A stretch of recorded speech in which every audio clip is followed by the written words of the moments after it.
Assalamualaikum warahmatullahi wabarakatuh. Saudaraku, umat manusia seluruh dunia, alhamdulillah kita ketemu lagi. Kali ini saya akan berbagi pengalaman tentang makanan, ya, makanan saat jalankan ibadah haji, ya, bukan pengalaman tahun lalu. Ya, dalam kesempatan ini akan menunjukkan beberapa makanan yang mungkin nanti saya ulas, ya, pendekatan gizi untuk bisa lebih mengoptimalkan, ya, menu kita, cara kita makan sehingga lebih bermanfaat saat kita melaksanakan ibadah haji.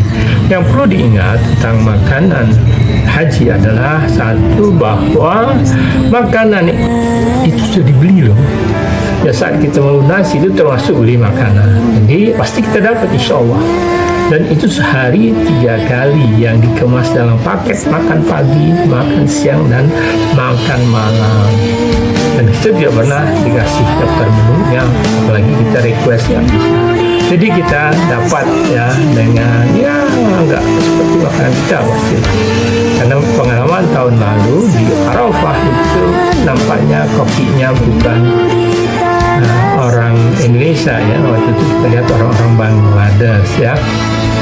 Dan makanan itu tidak bisa disimpan lama, karena itu kita harus habiskan lah, ya. Kita harus bertekad menghabiskan. Kalau tidak itu dibuang jadi food waste, jadi limbah makanan.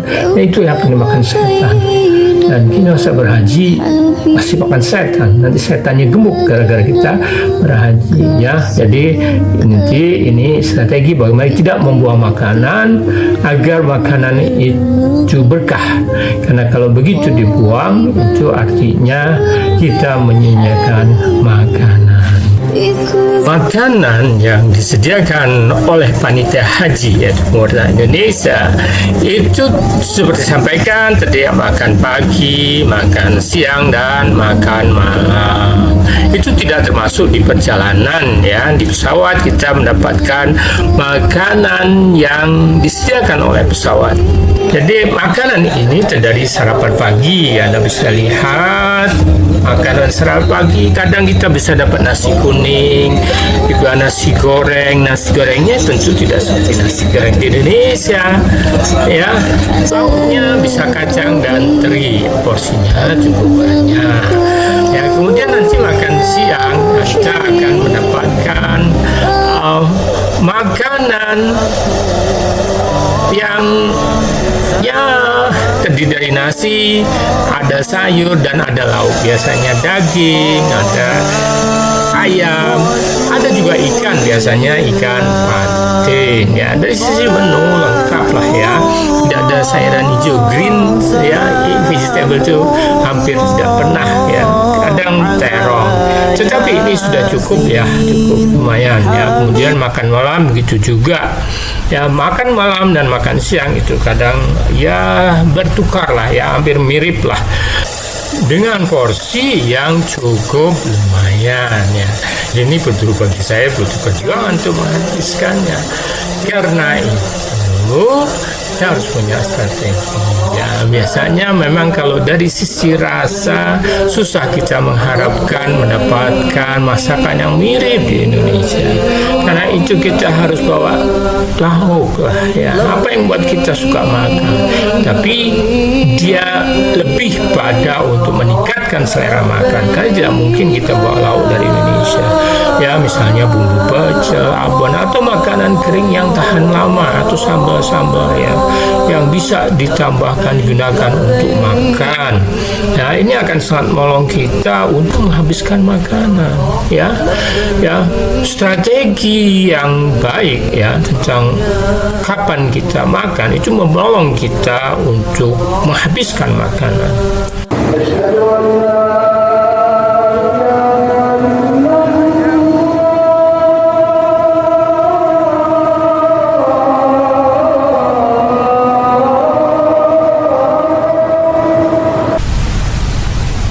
Yang paling enak sebenarnya untuk makan itu adalah selapar, itu kata Pusbaha, ya. Jadi kita harus punya waktu makan yang kita atur sehingga ketika kita makan itu akan dengan selera tinggi ya. Itu jangan selama misalnya kita di Mekah, di Madinah ya, itu banyak jajan, karena pulang dalam kondisi kenyang itu kita tidak selera makan. Dan akibatnya sekali lagi yang saya tekankan di sini adalah hilangnya selera makan yang berakibat pada pembuangan makanan yang sudah kita beli ya. Karena itu kita harus menghindari ya makan jajan-jajan yang menghilangkan nafsu makan. Selalu tersedia buah-buahan saat makan siang dan malam, bisa apel, pir, pisang, dan juga jeruk. Secara gizi ya, secara makro itu bisa kita pahami sebenarnya cukup bagus, ya cukup lah ya. Apalagi pada usia dewasa dan ya, kecuali mereka yang sakit ya, protein itu kita sudah bukan hal yang penting. Jadi apa yang dihasilkan itu dari sisi protein, karbohidrat, lemak, insya Allah cukup ya. Untuk meningkatkan daya tahan tubuh, kita bisa makan makanan kecil lain ya. Apa itu yang bisa kita makan? Ya cemilan-cemilan yang kalau bisa tidak dari tepung-tepung. Buah ideal ya, atau mungkin kurma. Silakan lihat video saya tentang kurma. Kurma itu dari sisi energi dia mudah untuk digunakan karena kandungan gula sedaranya tinggi. Dari sisi metabolisme energi, gula itu mengandung vitamin B, mengandung Mg yang membantu metabolisme energi. Jadi dia bisa membuat kita mudah mendapat energi dari makan yang kita makan. Dan yang penting dia mengandung kalium yang tinggi. Kalium tinggi itu pada kurma itu akan membantu ya proses metabolisme energi di mitokondria. Jreng kan? Jadi saya sarankan kurma bisa menjadi cemilan tambahan selain makanan pokok yang ada. Ya, sebenarnya bisa kita beli ya makanan dari di hotel tertentu, makanan masakan Indonesia, tapi mungkin sebaiknya tidak dengan nasinya ya. Jadi tapi menjadi komplement, pelengkap dari menu yang ada. Kenapa demikian? Sekali lagi tidak membuang makanan ya itu.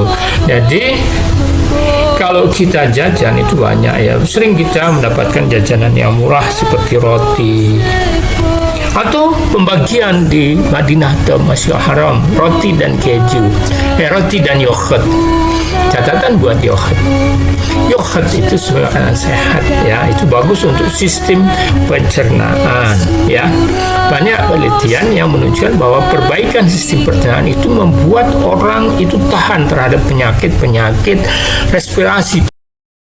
Jadi saya mengatasi pilek, batuk dan sebagainya.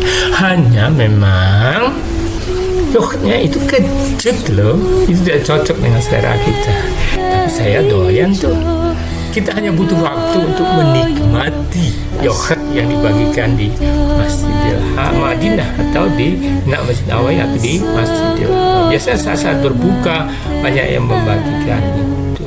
Jadi ingat ya, kalau kita jajan roti ya, roti yang dari tepung itu fungsinya sama dengan nasi ya, tidak apalah ya untuk bersenang-senang, untuk kulineran. Tapi ingat bahwa Anda punya stok makanan yang kalau tidak Anda makan, Anda memberi makan setan, karena itu mubazir, pasti dibuang.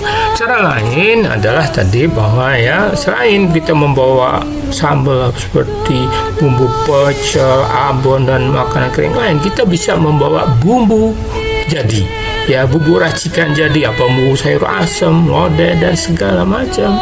Sayurannya di mana, masaknya pakai apa? Nanti ada beberapa sayur seperti kangkung bayam bisa kita temukan. Kalau terpaksa kita beli sayur kalengan, dan ya dengan bumbu itu kita bisa gunakan. Lalu kita mau santan, maka kuah bersantan bawa aja ininya, santan kemasannya itu kan insya Allah lolos dari imigrasi ya, dari pemeriksaan.